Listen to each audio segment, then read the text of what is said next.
Hi, it's really nice to meet you. Glad to be here. My name is Emma. This Mhm. is we're from the Louisville Political Review, Mhm. and we're really glad to have you. This is Pastor Tim Findley. So, if you Yeah. want to just give a little introduction. Well, thank you for having me. It's always good to be on the University of Louisville's campus. My name is Tim Findley. I am a pastor here in the city, also the founder of the Life Development Corporation, and a 2022 mayoral candidate. Very exciting. So, if you could just tell us a little bit about your background, sort of why you're running for mayor. Yeah. I born and raised here in Louisville, Kentucky. Born in the Newburgh area.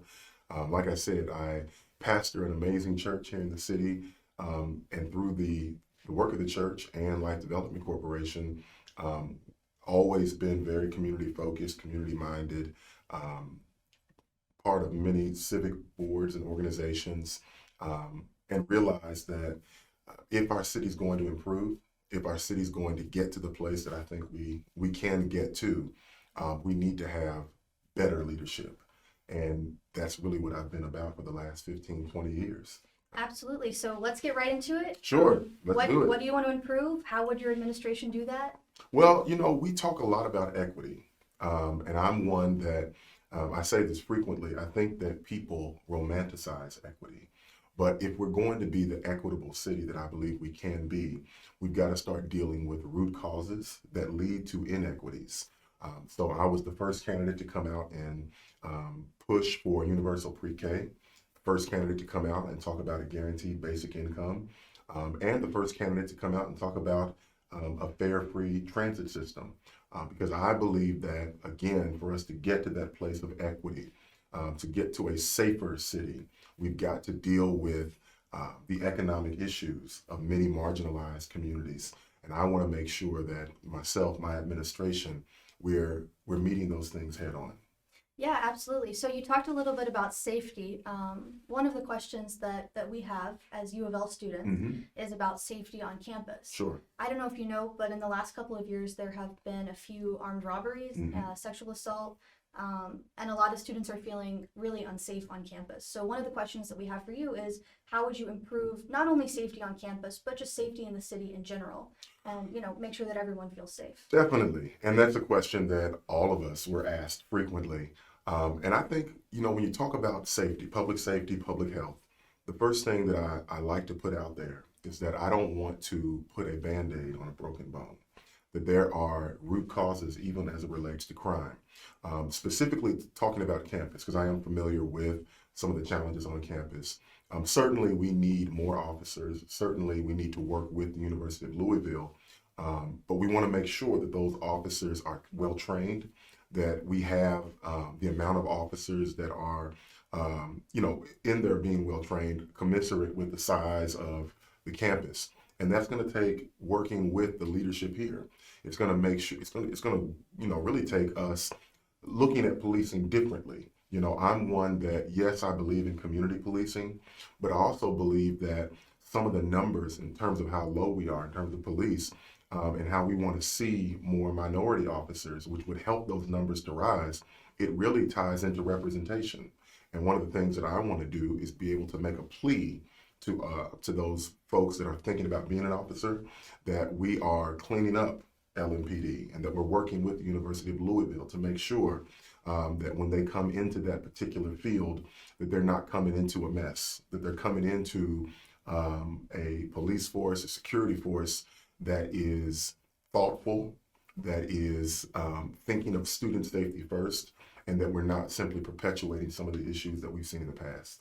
Absolutely. So you would be in favor of further funding the police department and increasing and increasing the number of officers, but also for more training and more accountability. Well, I'll say this. When you talk about further funding the police, I think if we can deal with root cause issues, we may not need as many police.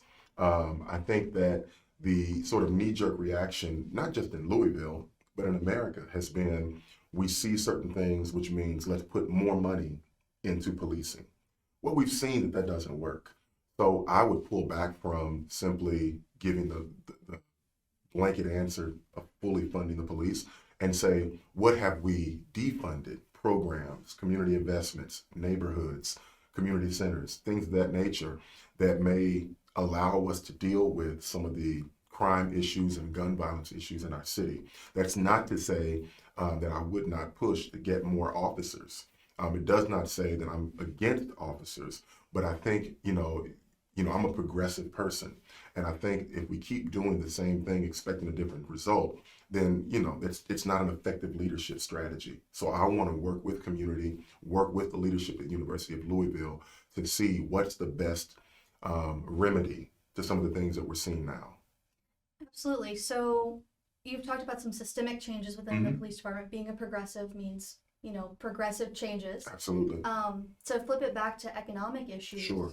I was hoping you could talk a little bit about the homelessness crisis in Sure. Louisville. And, homelessness is one symptom of a larger systemic problem, Right. which is poverty and a lack of affordable housing. Mhm. So if you could just talk about, some policies you would support. Well, when you talk about homelessness or houselessness, and I'm thankful for the way that you put it because it's so true that it's a symptom of a much larger issue. Sure, affordable housing, but also there are mental health challenges. There are rental issues in terms of protections that are not in place to help individuals who are on the cusp of being homeless that we've got to deal with as a city. And again, affordable housing. Now, I know that many people say, well, and there's truth in this, that we need to build X amount of affordable houses, 32,000, 35,000, something like that. And I'm one that while I believe that there needs to be affordable housing, I think that there needs to be mixed income housing. I also believe that we have too many vacant and abandoned properties that are owned by out-of-state landlords that the city needs to gain control of because that could help in this particular issue that we're seeing. I think that some of the work that needs to happen is actually starting to happen right now. But from a political standpoint, from a mayoral situation, from my perspective, there needs to be more political will behind addressing the houseless crisis. And the way that you do that is you work with those who are on the ground. You work with the Homeless Coalition. You work with the various nonprofits. You bring them to the table and say, how can we support the work that you're doing and support the blueprint that you have in place instead of operating in a silo and really just chipping away at the issue. I want to bring people to the table that are already doing fantastic work so that we can address, because I think that it's not hyperbole when you say we can address the houselessness issue and we can do it immediately. Absolutely. So you talked about sort of building on the work of the previous administration, but with more political will. If you could speak a little bit more to some of the main disagreements that you have with the previous administration, just to get an idea of where you fall. And even when I talk about building on the work, it's not just the previous administration, but building on the work of many of the grassroots organizations that have been doing the work for years. But specifically as it relates to this current administration, there's several things that I take issue with, but the main thing, it's the lack of leadership and the lack of transparency. I think about 2020, the uprising that happened in our city. There were so many facets of 2020 that did not have to happen if we had transparent leadership in place. But simply because we had sort of a leadership strategy to stay in the middle, it just didn't work. And I think when it comes to moments like that and going forward, we have to have people in positions, specifically a mayor, that can take charge in that moment, that can listen and can lead and make sure that people understand that while I may not agree with everything, at least I know I'm getting the truth. At least I know that this administration is operating with integrity, that you're not saying one thing in this closed room and doing something different. And, believe it or not, I think that's a major, major factor that can help turn our city around. Absolutely. So you're talking about bold leadership and accountability for both Absolutely. the administration and And the bold police leadership, department. bold leadership will shift the culture of the city. For as long as I've, known this particular administration, it seems as though the defining mark has been to play the middle, to not go far here, not to go too far here, and do the safest thing possible. That's not bold leadership. We need to be able to make definitive and decisive, do those things with the kind of integrity that says we're not hiding anything, but we're going to lead. And that's what bold leadership does. It shifts cultures. Absolutely. So my next question actually follows this up really well. Bold progressive leadership in Louisville is something that Louisvillians are familiar with, Mhm. but in terms of working with the rest of the state, that can make things challenging. So just to give you some specifics, as mayor, you'll be in charge of the Louisville administration, but of course, we live in the state of Kentucky, Absolutely. which has a very red legislature, and so Super there are majority. certain, Yeah. there are certain realities of Right. that dynamic. So in recent years, the legislature in Frankfort seems to be more hostile to Louisville than it's ever been before, Absolutely. passing measures that not only just thwart the efforts of the administration in Louisville, but also really hurt other parts of the state for the same reasons that it hurts Louisvillians. So just to give some specifics, House Bill 314 passed in both chambers, which would allow for new suburban cities in Right. Jefferson County. Senate Bill 1 dictates how the JCPS School school board. board can meet. House Bill 9, Jefferson County School Board would be the only one required to authorize a charter school. I mean, these are just some examples. But Yeah. if you could talk about how you plan to work with the legislature in Frankfort to make the most out of your progressive stance for Louisvillians, and also just, how you think Louisville should be a part of Kentucky and, fostering those good relations. Absolutely. And I've been to Frankfurt several times testifying against many of these bills that are, in my estimation, simply a war on Louisville. But what we have to do, and this is something that across the board, not just in politics, but this is a life lesson that, my father taught me. You've got to be able to communicate with people where they are.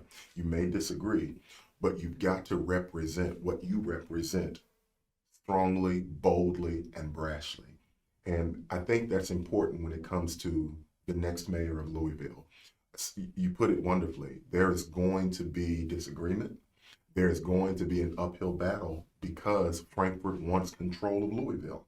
But we have to have a defender in Louisville that is not cutting backroom deals. We have to have a mouthpiece, a voice that's leading Louisville that says we're going to stand against what we see is going on, because Louisville is the economic engine of Kentucky.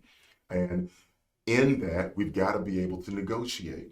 And I believe that as the mayor of Louisville, I will be best equipped to sit down with many of these men and women in Frankfurt and try to hash out agreements, try to figure out how we can deal with some of these just sort of arcane legislative pieces of work that they're putting out there. So it's going to take that kind of individual, but we need someone that's going to fight for Louisville. We don't need someone that's going to play the middle. We don't need someone that is simply coasting to their next assignment. We need someone who is from this city, that knows this state, and says, I'm going to work as much as I can, both with state legislation and with city council, and improve communication. Because what's also very interesting about this current administration is when I talk to many city council members, they even talked about how the communication's horrible. Well, if that's the case with our city leadership, then you can imagine what it is with our state leadership. As a pastor, this is what I do all the time. And I'm looking forward to being able to have those conversations, have those tough conversations, and even tough negotiations as I defend Louisville and move Louisville forward. Absolutely. So it kind of sounds like the main goal of your campaign in that regard is to build roads. Absolutely. And just in general, it sounds like you're really community focused. Yes. What I've gotten from this interview, at least. That's exactly what it is. And I'm one that I believe that our city can become a destination city, not just for families, but also for young professionals. This city can be the kind of city that people are saying, wow, that's where you want to go to start a business. That's where you want to go for the kinds of progressive policies that allow me to thrive in whatever field that I'm in. I'm focused on creating that kind of Louisville where there is a thriving atmosphere for everybody. So speaking of that, one of the problems that Louisville has faced with creating that atmosphere, especially for young people, is that our population is unfortunately quite steady at this point. And the only reason it's steady is because we bring in immigrant communities and because we have transplants to Louisville. So if you could talk a little bit about, like, going forward, how do you want to make sure that you achieve that goal of making Louisville a destination for businesses and young people and professionals? You know, I've thought about that question the last couple of years a lot, simply because even in the work that I do, I see so many amazing, gifted, talented young professionals come in, achieve, and then leave. And I thought about what is it that would allow that sort of narrative to shift and the culture to shift. And to be completely honest, instead of talking about policies, instead of talking about programs, I would say this: representation matters. Who people see, what they hear matters. And I understand that if we want to create the kind of city that is attractive and sticky for individuals that are, you know, not just looking to start their family and to settle down, but are coming in into particular sectors and different things of that nature to grow and build a business, they've got to have leadership that is presenting and wanting, has the message that you're welcome here, that we're not just a warehouse city, that we're not just an industrial city. All those things are fine. We're more than just bourbon and horse races, but we're pushing into the tech industry. We're pushing into the entrepreneurial culture where we want people to come and thrive in that area. And that starts with having a leader that is making that message very plain. And to be completely honest, it's cool. Not, I mean, this is gonna be like terrible, but not lame. You know, No, I mean, we've had enough lame I'm a leadership. young person. I completely understand. One thing that a lot of U of L students That's gonna be a definitely, soundbite. It's gonna be like, Oh, Pastor Findley said, cool city, not lame leadership. yes, that will be a sound. That is a soundbite. One thing as a U of L student that I really hope for in the future is that U of L will be considered, a prestigious institution. Yes. Part of coming from Kentucky is the narrative that, Kentuckians are backwards and blah, blah, blah. Yeah. We all know the stereotypes, Mhm. but I definitely believe in a bright future for our city, and I want people to go to U of L because, they want the research experience, or Right. they want that opportunity at a prestigious university. Mhm. It's sad to see so many U of L students leaving the state to go to graduate programs because we just don't have a graduate program like that Right. available for students here. Mhm. So, And that again, it takes the kind of communication and cooperation and partnership between the city and the university that can help to bring that reality. And then we've got to bring the best and the brightest, like yourself and others, to the table and hear, what direction do we need to go in? And I think we have not had that kind of atmosphere in Louisville. Even when you look back at the last 100 mayors, they all look exactly the same. We have a penchant for leaning towards a certain type of mayor, the wealthy businessman. And I'm wanting to bring something new to the table. And I'm thankful for the many community leaders who are standing behind me, who have worked with me before, and they're saying, we trust your leadership. Everyone from Sadiqua Reynolds, who is the president of the Urban League, and she's a major supporter, from Mark Murphy, who is an attorney here in the city, cartoonist for the Courier Journal, so on and so forth. These are individuals that have been here, that know the lay of the land, but are saying it's time for something new. And I really am that candidate that brings the level of change that we need. well, I don't really have any more questions for you. Great interview. Yeah, absolutely. Thank you so much for coming out. Thank you so much for having me.